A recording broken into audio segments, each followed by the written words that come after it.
Ami, Huh? why so happy today? Because today is one of the best days in my life. I'm just waiting to listen this. What? This. I congratulate Abdul Hamid for defending his thesis successfully, and we have answered all the queries. So I recommend the university to have one Dr. Lukusa. All the best. എൻ്റെ PhD life തുടങ്ങണ തന്നെ CA വിരുദ്ധ സമരത്തിലാണ്.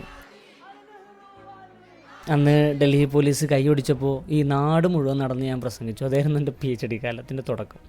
പിന്നെ Covid വന്ന് ഞാനൊന്ന് ഉഴപ്പി തിരിഞ്ഞു തുടങ്ങിയപ്പോൾ തിരിച്ച് ട്രാക്കിൽ കൊണ്ടുവന്നത് എൻ്റെ റെയിൽവേയാണ്. എൻ്റെ ഈഗോ ഒന്ന് കുറേ പൊളിഞ്ഞാണ്. പക്ഷെ പിന്നീട് എനിക്ക് മനസ്സിലായി, I love you my love, നീ ഇല്ലായിരുന്നെങ്കിൽ ഞാൻ എന്ത് ചെയ്തേനെ. MCRC ഒരു ഭാഗ്യമായിരുന്നു. ഏഷ്യയിലെ ദ ബെസ്റ്റ് എന്നൊക്കെയാണ് ഞങ്ങൾ പറയാറ്. ഷാറുഖ് ഖാനൊക്കെ പഠിച്ച സ്ഥലം. ഇവിടുത്തെ MA അടക്കം 8 വർഷം റിഗറസ് ട്രെയിനിങ് ആയിരുന്നു MCRCയുടെ ഗവേഷണകാലം എന്ന് പറയുന്നത്. അതിനിടയിൽ NSUI ജാമ്യയുടെ പ്രസിഡൻ്റായി. സസ്പെൻഷനും ഭീഷണിയും അങ്ങനെ കുറേ ഉണ്ടായിരുന്നു.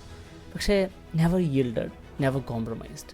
मेरा और ये देश की मिट्टी का रिश्ता ये संविधान से जुड़ा हुआ है.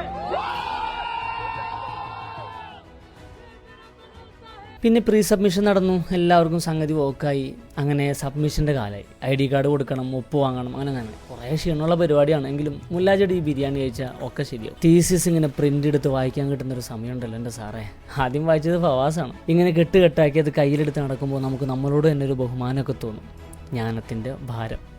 എൻ്റെ ഗൈഡ് അതിൽ ഒപ്പുവെച്ചു, ഞാനും ഒപ്പുവെച്ചു. ഹംദ്രദിൽ പോയി കോ സൂപ്പർവൈസർ FB ഖാൻ സാറിൻ്റെയും ഒപ്പ് വാങ്ങി. എല്ലാ ഡോക്യുമെൻറ്റും ചെക്ക് ചെയ്ത് തീസിസ് ഒന്ന് മറിച്ചു നോക്കി. ഡെഡിക്കേറ്റഡ് ടു ഉപ്പച്ചി എന്ന് വായിക്കുമ്പോൾ ഉള്ളൊന്ന് പെടഞ്ഞുപോയി. പിന്നെ സബ്മിഷൻ്റെ ദിവസമായി. എൻ്റെ ഗൈഡ് ഡോക്ടർ അതുൽ സാർ ഒരു അടിപൊളി മനുഷ്യനാണ്. അതുൽ സാറ് മൂപ്പരുടെ കാര്യത്തിൽ തന്നെ ഞങ്ങളെ പരീക്ഷാ ഭവനിലോട്ട് കൊണ്ടുപോയി. ജാമ്യയിൽ COE എന്നൊക്കെ പറഞ്ഞാൽ നാട്ടിലൊരു വില്ലേജ് ഓഫീസ് സെറ്റപ്പാണ്.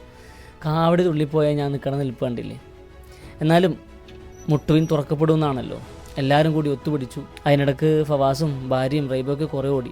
ഒടുവിൽ നാദനസ്തുതി സബ്മിഷൻ ഭംഗിയായി നടന്നു. അവിടെ നമ്മുടെ തീസിസ് ഇങ്ങനെ അട്ടിയായി വെച്ച് കാണുമ്പോൾ തന്നെ ഒരു സുഖമാണ്. സബ്മിഷൻ കഴിഞ്ഞാൽ ഏതാണ്ട് എല്ലാം കഴിഞ്ഞതുപോലെയാണെന്നാണ് പറയാറ്. അതുകൊണ്ട് ചെറിയ ഫോട്ടോഷൂട്ടൊക്കെ നടന്നു. പിന്നീട് ജാമ്യയിൽ ഇങ്ങനെ നടക്കുമ്പോൾ ഇരിക്കുമ്പോൾ ഒരു വല്ലാത്ത സുഖമുണ്ടായി. എൻ്റെ ജാമ്യ അന്ന് ഏത് വാടച്ചായ കുടിച്ചാലും നല്ല രുചിയാവും.